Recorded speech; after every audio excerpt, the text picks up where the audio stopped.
Hey everybody, Frugal Farmer here.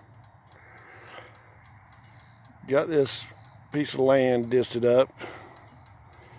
This is part of my farm. This is where I'm going to plant collards. I'm not going to plant this whole field in collards. It's probably maybe 2.5 acres here. I don't need that many collards. But I've got a greenhouse I'm going to move over here since it's cleared. And that's where I'll be having my aloe vera plants in. And I can water them right in that one area too.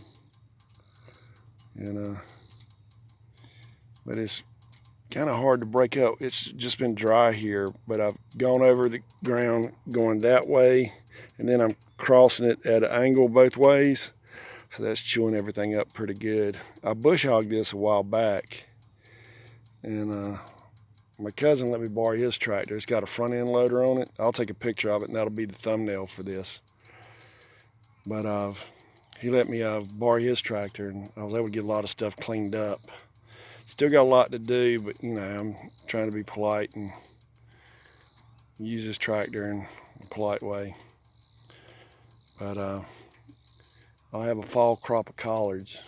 I'll put me about 50 collards in the ground, and I'll take and I'll cook them and put them in the freezer after the frost hits them. Nothing like good collards after the frost hits them. But the front part of this, I'm going to pasture.